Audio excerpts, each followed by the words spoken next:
Hello दोस्तों, स्वागत है आप सभी का आपके अपने यूट्यूब चैनल मैथ पॉइंट पर।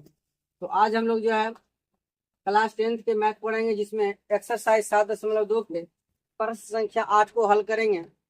आइए हम लोग प्रश्न संख्या 8 की ओर बढ़ते हैं। इससे पहले हमने जो है 7 तक जो है पढ़ चुके हैं। अब हम लोग जो है 8 नंबर प्रश्न की ओर चल रहे हैं। 8 नंबर प्रश्न को ध्यान से देखिएगा। इसमें कहा गया है, यदि ए और बी क्रमशः -2 और 2 - 4 है, तो बिंदु P के निर्देशांक ज्ञात करें ताकि AP बराबर 3/7 भी हो। और कहा जा रहा है P रेखाखंड AB पर क्या हो, स्थित हो। तो देखिए, इसको हम लोग हल करने के लिए सबसे पहले क्या करेंगे, एक रेखाखंड खींचेंगे AB। यहाँ पर एक रेखाखंड खींच देंगे। एक रेखाखंड ये है और ये रेखाखंड आपका हो गया A से लेकर B तक। अब यहाँ पर क्या है, इस रेखाखंड पर P स्थित है। यहाँ पर दे देंगे एक बिंदु P। ए और बी का निर्देशांक क्रमशः, क्रमशः का मतलब होता है जो पहले है वो पहले, जो बाद में है वो बाद में। तो पहले ए है तो पहला निर्देशांक ए का हो जाएगा, ये हो जाएगा -2 और -2।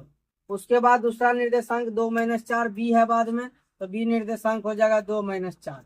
अब कहा जा रहा है क्या, पी रेखाखंड ए बी पर स्थित है, तो ए बी पर स्थित कर दिए। अब आपको कहा जा रहा है इस पी का निर्देशांक ज्ञात करने के लिए, मान लेते हैं पी का निर्देशांक एक्स और वाई है, यही निर्देशांक आपको ज्ञात करना है। तो आइए सबसे पहले अगर हमको निर्देशांक निकालना है, उसके लिए हम लोग क्या करेंगे, तो सबसे पहले इसका विभाजित बिंदु देखेंगे कि कितना अनुपात में विभाजित हो रहा है। इसके लिए आपको एक चीज दिया गया है कि AP बराबर 3/7 AB। यहाँ से लिखेंगे, चूंकि AP बराबर दिया हुआ है 3/7 AB। ये जब दिया हुआ है तो इससे हमको अनुपात निकालना है। ए बी इधर इंटू में इधर आएगा तो डिवाइड भाग में हो जाएगा। ये हो जाएगा AP/AB। AP/AB बराबर हो जाएगा 3/7। यहाँ ध्यान से देख सकते हैं, हमको AP और BP दोनों का मान ज्ञात करना है।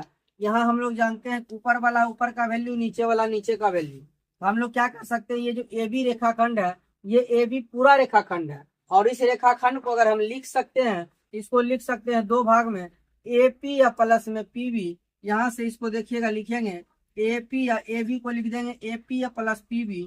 इसको लिखेंगे AP या प्लस PB बराबर, ये हो जाएगा 3/7। अब हम लोग क्या करेंगे, जो ऊपर में है ये ऊपर का मान, जो नीचे में है वो नीचे का मान। यहाँ से हम लोग लिखेंगे AP बराबर हो जाएगा 3 और इसका मान निकालना होगा। ये आपको AP या प्लस PB बराबर दिया हुआ है 7। ये AP या प्लस PB बराबर हो गया 7। अब यहाँ से देखिए AP बराबर 3 है, यहाँ से AP बराबर 3 हो जाएगा और प्लस PB बराबर में हो जाएगा 7। यहाँ से अगर PB निकालेंगे, ये हो जाएगा 7 - 3 बराबर 4। यानी कि हमको AP का मान निकल गया 3 और PB का मान निकल गया 4। कहने का मतलब A और P है, ये 3 हो गया, P और B जो है ये आपको 4 हो गया। अब यहाँ पर हमको क्या कहा जा रहा है कि P का निर्देशांक ज्ञात करें। यानी कहने का मतलब, ये जो P बिंदु है रेखाखंड AB को 3:4 के अनुपात में विभाजित करती है। हम लोग विभाजन सूत्र लगाकर इस प्रश्न को हल कर सकते हैं। यहाँ पर लिखेंगे, चूंकि P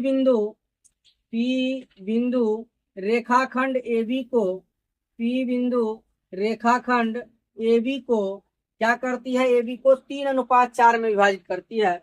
यहाँ लिखेंगे 3:4 में विभाजित करती है, 3:4 में विभाजित करती है। जब ये 3:4 में विभाजित करती है, तो हमको अब जो है विभाजन सूत्र लगाना है। और विभाजन सूत्र अगर लगा देंगे तो उसके बाद हमको जो है इस P बिंदु का निर्देशांक निकल जाएगा। तो आइए अब हम लोग जो है विभाजन सूत्र का उपयोग करते हैं। सबसे पहले यहाँ पर दिया हुआ है M1 और M2 दिया हुआ है। अगर हमको x निकालना है, यहाँ पर हम लोग लिखेंगे विभाजन सूत्र से। जब हम विभाजन सूत्र का प्रयोग करेंगे विभाजन सूत्र से, तो देखिए x निकालेंगे, x बराबर होता है M1x2 प्लस M2x1 और बटे होता है M1 प्लस M2। और इसके बाद अगर हम y निकालेंगे, y बराबर होता है M1y2 प्लस M2y1 और बटे होता है M1 प्लस M2। तो इस प्रकार से हमने विभाजन सूत्र से x और y दोनों का सूत्र लिख दिए। अब हमको यहाँ पर सबका मान पुट करना है। यहाँ से देखिए x बराबर M1 हो जाएगा 3, यहाँ लिखेंगे 3 × x1। अब इसमें से हमको x और y मानना है, ये हो जाएगा x1 और ये हो जाएगा y1, ये हो जाएगा x2 और ये हो जाएगा y2, और ये 3 जो दिखाई पड़ रहा है ये हो जाएगा m1 और ये 4 जो है ये हो जाएगा m। तो सबका मान आपको अंकित किया हुआ है, सबका मान को रखना है। x2 का वैल्यू है 2 तो रख देंगे 2, प्लस m2 का मान है 4 तो रख देंगे 4, गुना x1 का मान कितना है -2 तो रख देंगे -2, बटे m1 प्लस m2 तो 3 प्लस कितना हो जाएगा 4, x बराबर 3 को 2 से गुना करेंगे 6 और -4 दूनी 8 और बटे 4 3 हो जाएगा 7। x बराबर 6 में से 8 घटाएंगे तो माइनस का चिन्ह बड़ा है तो माइनस का चिन्ह रखेंगे, 8 में 6 गया 2/7। इस प्रकार जो x जो बिंदु है वो x का मान निकल गया -2/7। अब हमको y का मान निकालना है, तो आइए y बराबर चलते हैं। m1 तो दिया हुआ है 3 गुना y2, तो देख सकते हैं y2 का मान है -4, यहाँ y2 के जगह पर रखेंगे -4, प्लस m2 का मान है 4 तो रख देंगे 4, गुना y1 का मान है -2 तो y1 का मान रख देंगे -2, बटे m1 प्लस m1 का मान है 3, m2 का मान है 4, यहाँ से रख देंगे 3 प्लस 4, यहाँ से हो जाएगा y बराबर 3 को -4 से मल्टीप्लाई करेंगे 4 तिया 12 और प्लस माइनस करेंगे ये हो जाएगा -12, फिर प्लस माइनस ये हो जाएगा माइनस, 4 को 2 से गुना करेंगे 4 दूनी हो जाएगा 8 और 3 में 4 को जोड़ देंगे 3 और 4 होता है 7।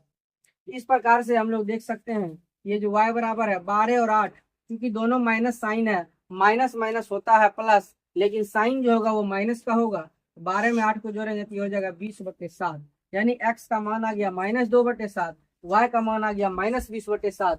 आपको कहा जा रहा था p का निर्देशांक, यहाँ लिखेंगे क्योंकि p का निर्देशांक बराबर, तो ये जो p का निर्देशांक है ये x y है और x और y है, तो x का मान हो जाएगा -2/7 और y का मान हो जाएगा -20/7। तो इस प्रकार से जो है ये p का निर्देशांक जो निकल कर आया वो आ गया आपका -2/7, -20/7। तो बने रहिए अगले वीडियो के लिए। अगर आपको वीडियो अच्छा लगे तो लाइक शेयर और सब्सक्राइब जरूर करें।